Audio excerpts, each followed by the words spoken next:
Top stories. Health official announces COVID-19 hospitalization. Taxi driver alleges discrimination by the Ministry of Tourism.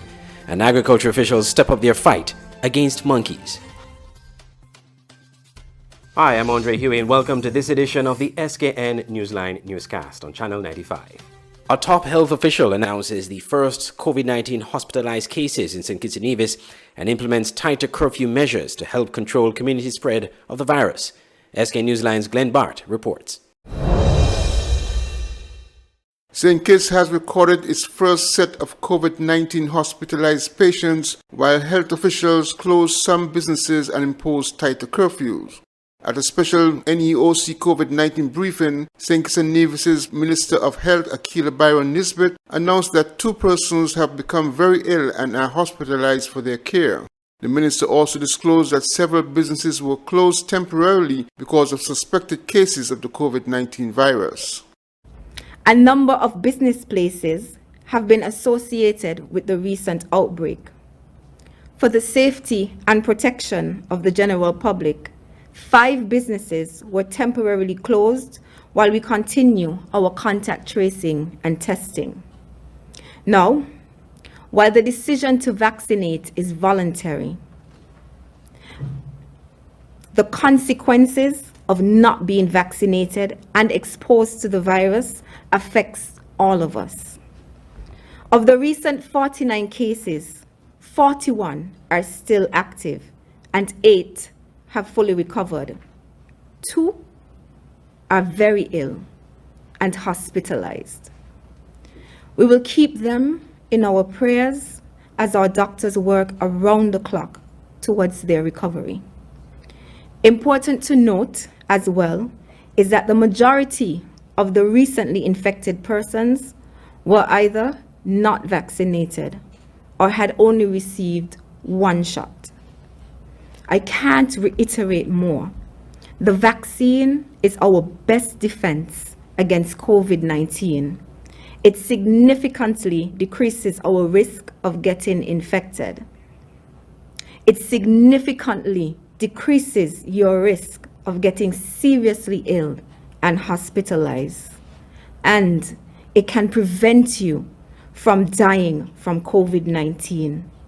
An intensive contact tracing exercise began after a hotel worker contracted the virus from a visitor staying at a hotel. The resulting start of community spread led to the closure of schools and an initial nightly curfew. Now officials want to restrict further movement of people at night.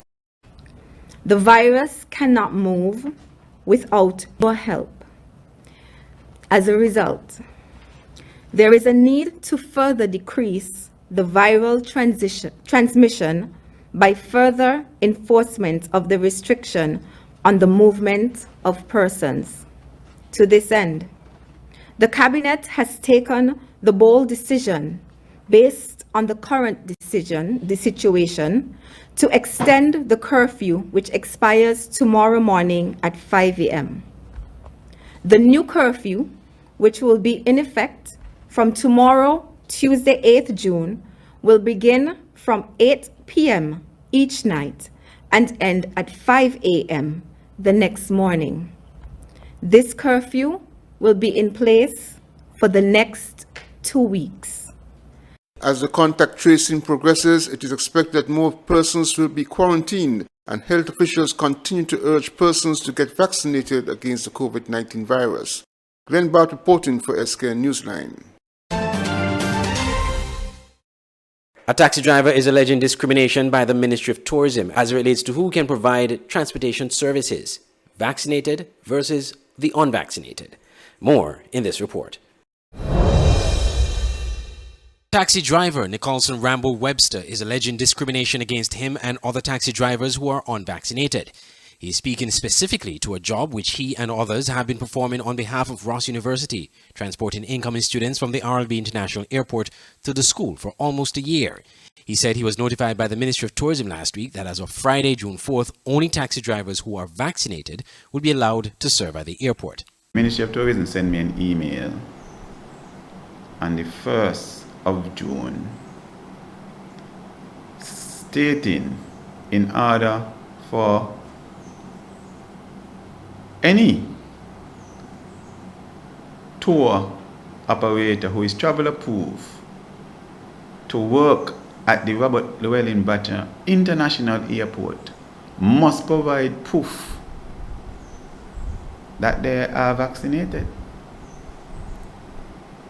It doesn't take a rocket scientist to figure out that means if you ain't take the vaccine, you would not be able to work. So this is force. You're forcing people to take a vaccine in order for them to work. I cannot support the government or anybody who is forcing people to work.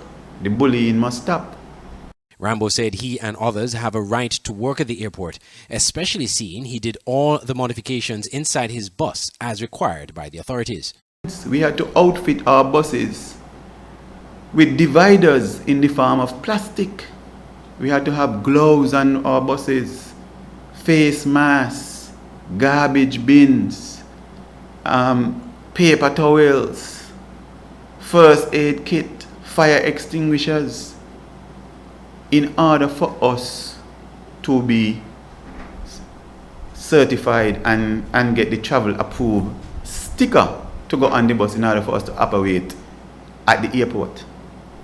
Now the funny thing about that is that the buses that we use to work at the airport that we had to get approved, we cannot use those buses to work at the airport on a normal day when they have when they had the regular taxi service going on. Why? Because the tourism has disenfranchised us. You can even call it discrimination against what we local people call the coasters. Grieved taxi driver said he was not being required by Ross University to be vaccinated to provide the transportation services. He's calling on the authorities to address his concern. We are an independent country. In an independent country, we have independent thinkers. And it doesn't mean that because someone doesn't agree with your narrative that you must marginalize them or force anything on them. So I think this attitude where you're bullying people in one part of your mouth and in the other part of your mouth you're saying that you don't support any injustice against people.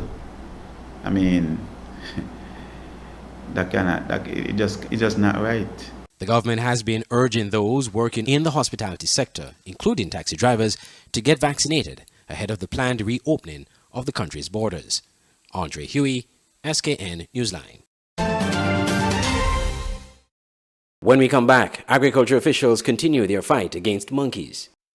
Elliotts Funeral Parlor is the first licensed embalmer in the Federation of St. Kitts and Nevis. We have a friendly and professional staff.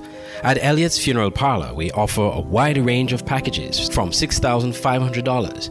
Homegoing service at chapel, locally made caskets, tailoring of outfit for deceased of your choice, wake overnight with slideshow, funeral death announcement, obituary, booklets, family pin-ons, memorial books, preparation of funeral arrangements, wreath, fresh and artificial. For further information, call 469-3298, 664-2007 or 660-0186. Elliotts Funeral Parlor in Gingerland, Nevis. Dedicated to those we serve.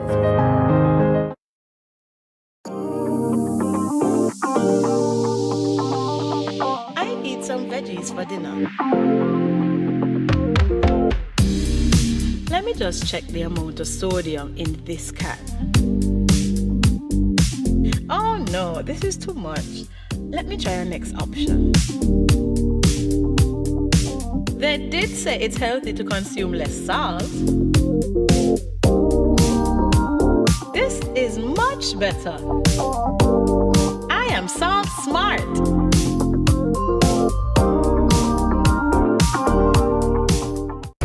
Football is back, and the St. Kitts and Nevis Football Association will be bringing you live football on its website, www.sknfa.com, with Premier League Live. Without fans in the stadium due to COVID-19 protocols, you can now watch every single Premier League match this season on www.sknfa.com and click on Live TV. Games are shown live on every match day with halftime and post-game shows. It's Premier League Live. Commentary, analysis, action.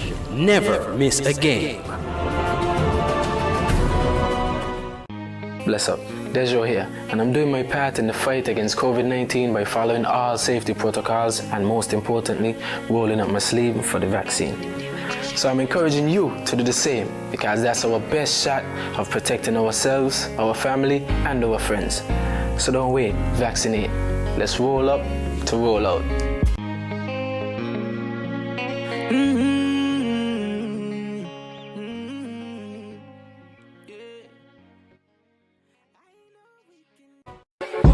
Auto Plus Car Wash, located on the College Street Gut, Bastyr, St. Kitts. Bring your car to Auto Plus Car Wash to remove water stains, wiper marks. Get your doors, roof panel cleaned, seat floor mats, buffing, headlights, and engine wash. You get quality service at the best price at Auto Plus Car Wash. They really care for your car. Call 765-5140 or visit them on the College Street Gut, Bastyr, St. Kitts. Auto Plus Car Wash, where the service is number one.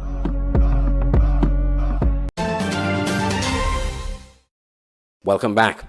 Agriculture officials step up their fight against monkeys that are causing significant monetary losses to farmers and are determined to reduce the high population of monkeys on the island. Glenn Bart reports. At $5 per pound, the Department of Agriculture is making available the meat of monkeys that were caught as part of a program to reduce the damage they cause to farmers' crops. According to Bernal Hobson of the Ministry of Agriculture, the meat is made available only as food for dogs and is not being sold for human consumption. Often referred to as tree mutton, the meat is sometimes consumed in soups by some island residents. Although the adorable-looking monkeys are a tourist attraction, the animals have been causing the destruction of crops around the island and has earned a reputation as a crop-destroying pest. Meanwhile, Winston Moraine, who heads the feral monkey program of the Department of Agriculture, told SKN Newsline by phone that the program is an ongoing attempt to help farmers by controlling the pest. It is to alleviate some of the problems the farmers are experiencing with the monkeys. In terms of damages from the monkeys, destroying the crops such as potatoes, cucumbers, watermelons, among others. We do have trappers located around the island. It's an ongoing program. Continue from last year. It was estimated to be something around 66,000.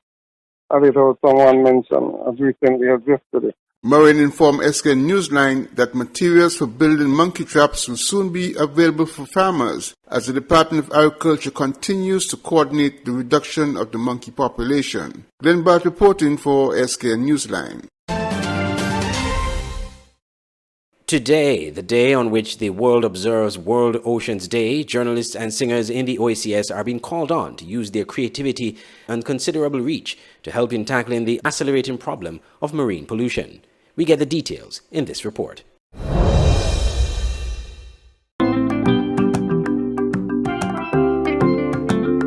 The OACS Commission is rallying OACS-based journalists and singers to leverage their platforms to focus attention on the worrying problem of marine pollution, with specific focus on plastics.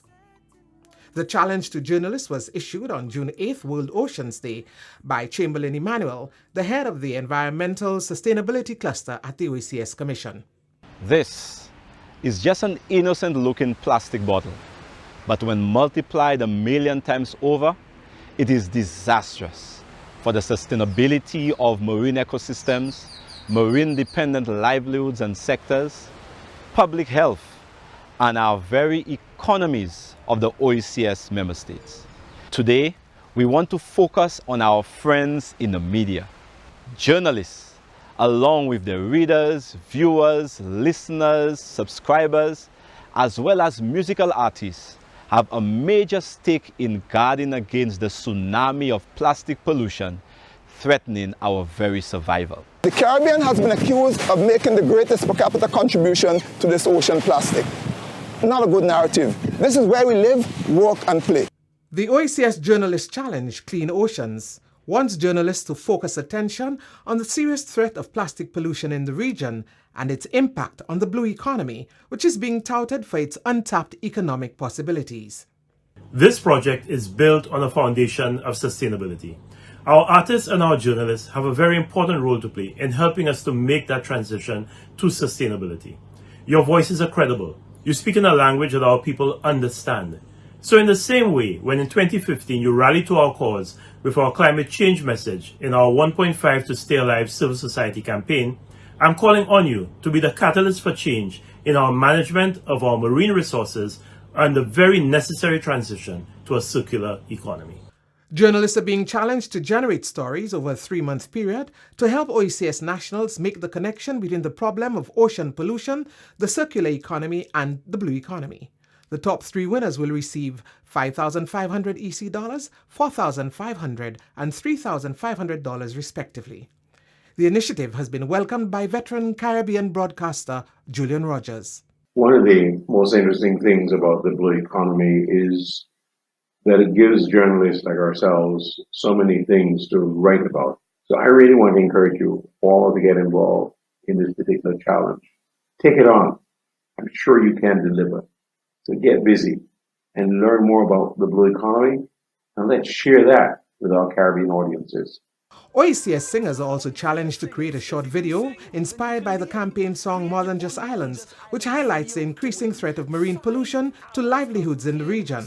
The winner will receive paid studio time towards the production and mastering of a track, with sound production equipment to the 2nd and 3rd place winners. Leading that charge is acclaimed soca artist Teddyson John. An instrumental version of the More Than Just Islands song, recently launched by the OECS Commission, is the music bed that singers are to work with. Journalists and artists who are interested in these challenges can visit the OECS Commission's website and social media spaces for details. When we come back, regional news. The SKN Newsline website now offers you more news. Log on to www.sknnewsline.com for local, regional, and international news.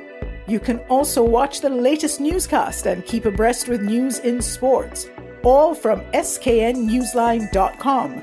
That's www.sknnewsline.com. News at your fingertips. You know, it's me, Mr. HE, and I'm here with one message: roll up to roll out. We all know how difficult things have been during this COVID-19 pandemic. While we continue to wash our hands, wear a face mask, and practice social distancing, how about we take it one step further and get vaccinated? Call the nearest health center to find out if you are eligible to be vaccinated. Or you can contact the Ministry of Health at any one of these numbers down below. Don't be discouraged by the negativity. We all have a role to play in protecting this federation. So, St. Kitts and Nevis, let's roll up to roll out.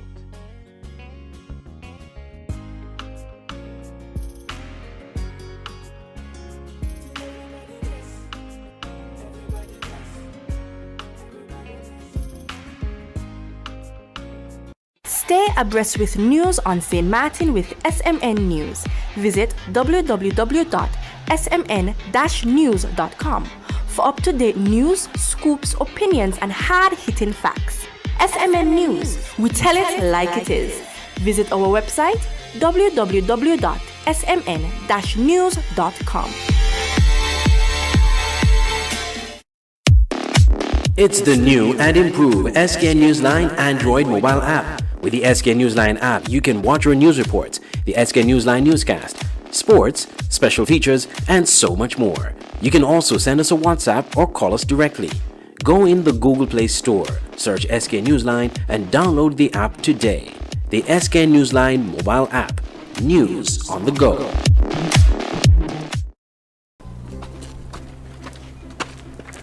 Junior, could get popcorn, please? Don't tell Dev.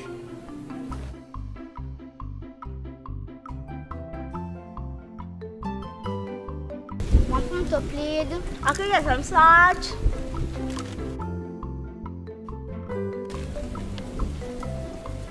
More, please.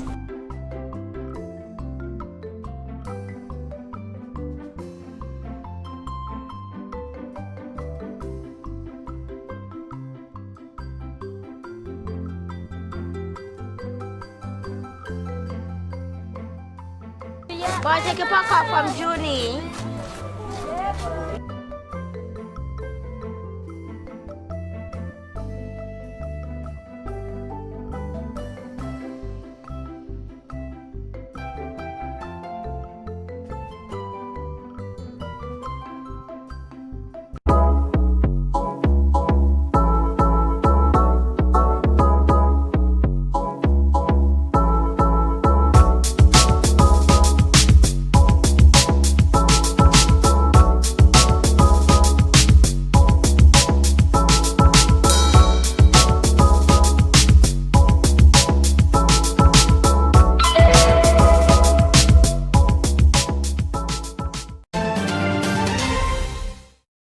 Welcome back. We turn our attentions now to regional news.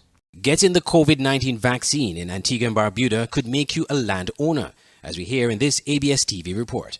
Getting vaccinated against COVID-19 may save your life, but starting today, it may also make you a landowner.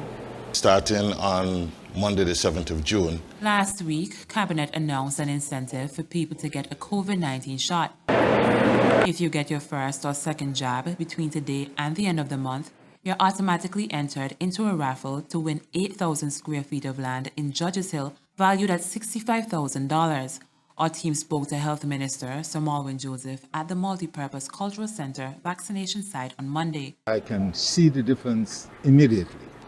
A lot of young people are showing up for the vaccines.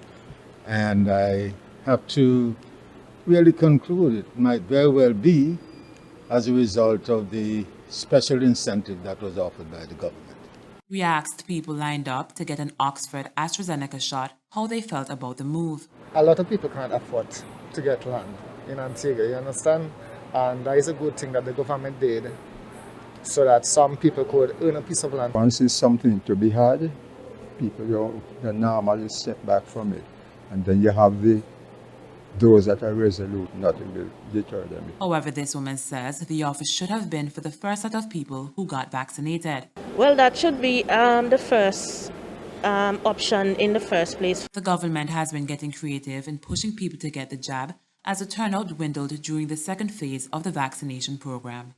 Jessica Russell, ABS News. Church leaders in Jamaica are dissatisfied with the new limits placed on the number of congregants that can be allowed in churches under the new COVID measures. Television Jamaica reports. Dissatisfied, the reactions this evening from some church leaders to the new 50-member limit for physical church services across the island.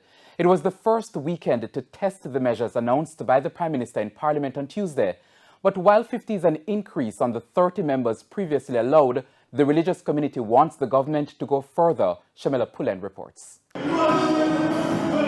The King's Chapel United Pentecostal Church in Montego Bay, St. James was built to accommodate 1,000 worshippers. But since the COVID-19 pandemic, a fraction of that number has been in attendance due to the gathering restrictions. Like many other churches, there was great anticipation about the revised measures and how it would affect church attendance. But when Prime Minister Andrew Holness announced the limit of 50 people up from 30, there was disappointment. We would prefer if we could go back to the 6 feet distancing, where we're able to have more persons coming out of the church. I mean, you go to the market, people are rubbing shoulders there, you go to the offices, the banks and stuff like that. And the churches has been very cooperative and has been doing a very good job in obeying the government's restrictions. And we have not had many cases of the virus in our churches. It was a similar view expressed by other churches we visited, like Boundbrook Seventh-day Adventist Church in Portland. We're here in Boundbrook, we have well over 200 members. And so when we are limited to 50, that's a significant amount of individuals who have not been able to come to church.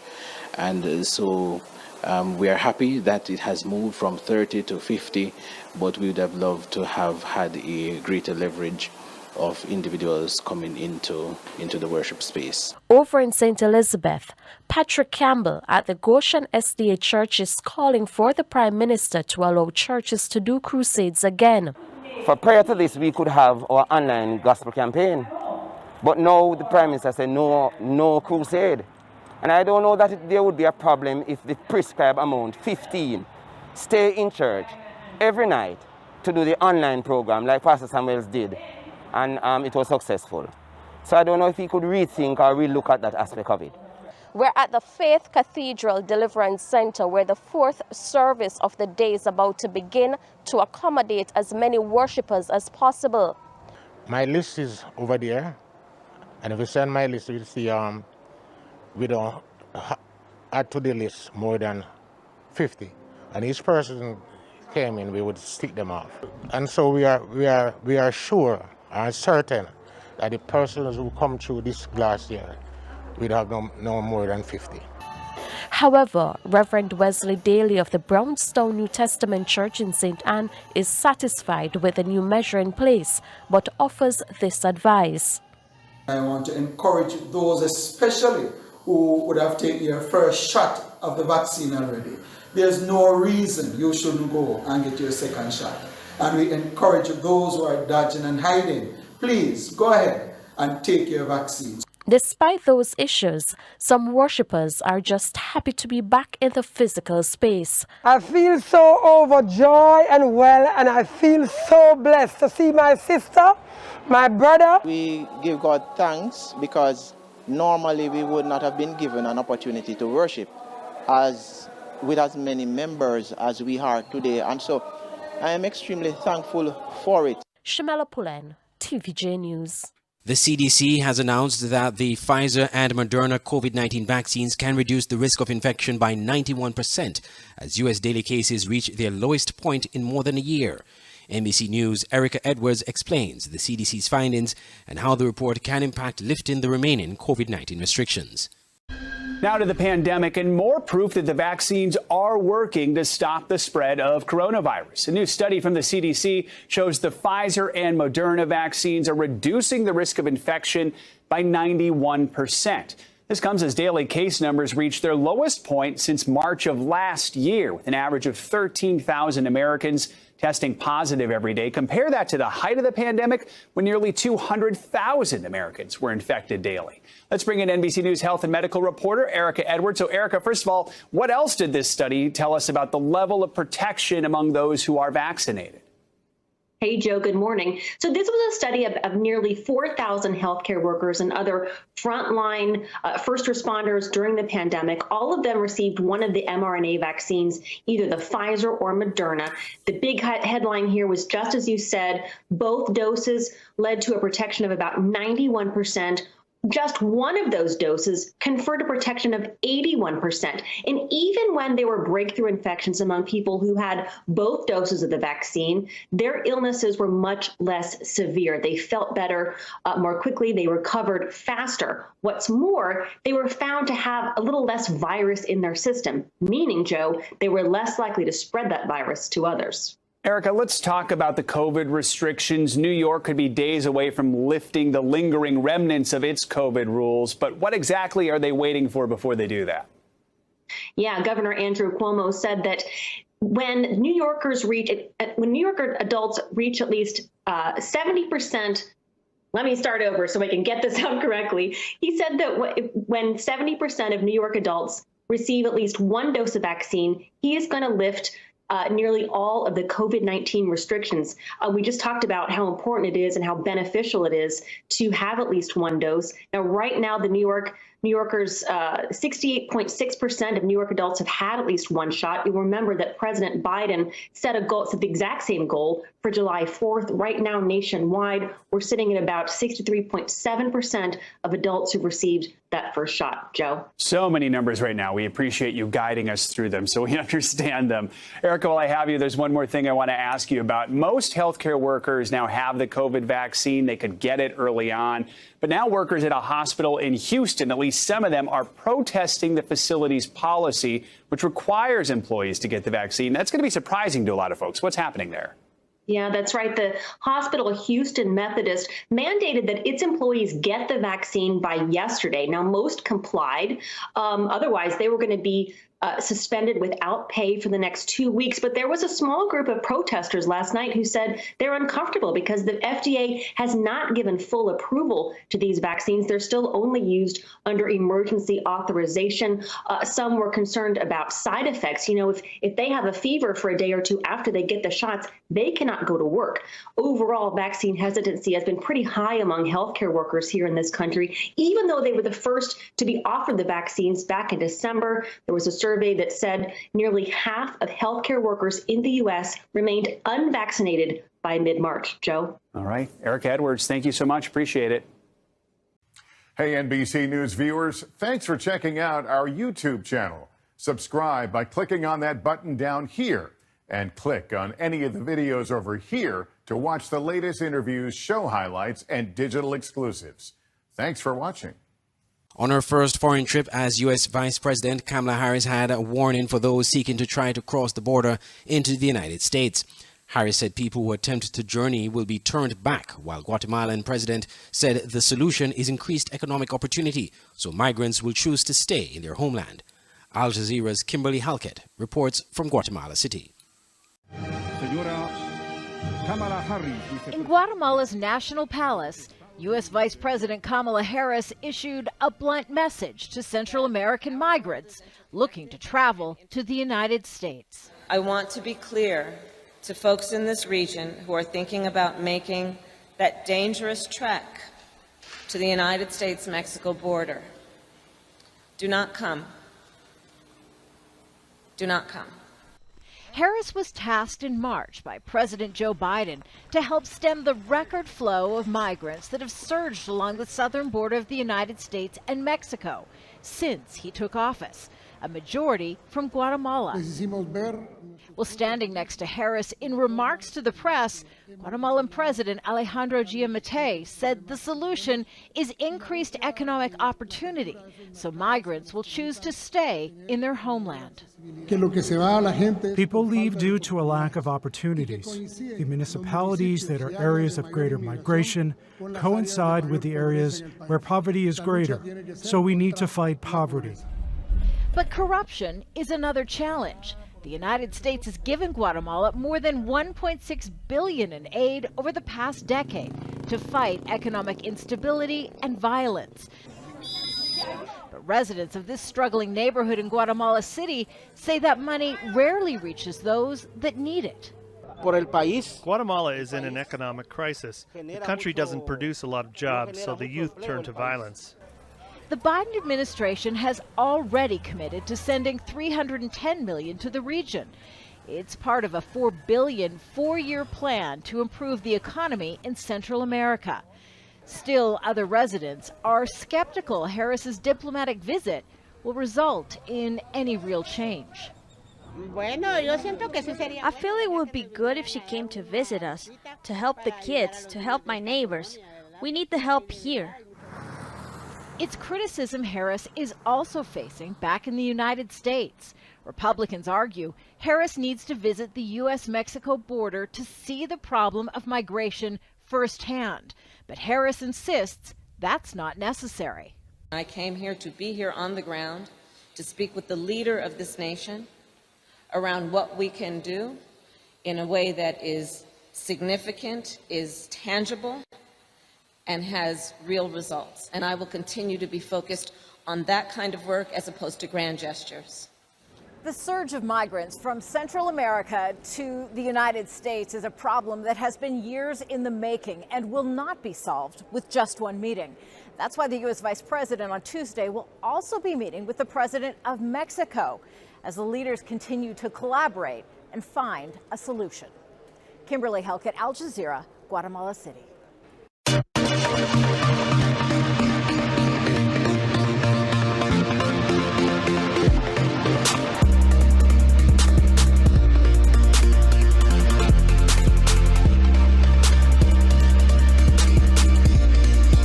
The number 2 seed Nets knocked down a franchise record 21 three-point field goals as they defeated the number 3 Milwaukee Bucks 125-86 in Game 2 on Monday night.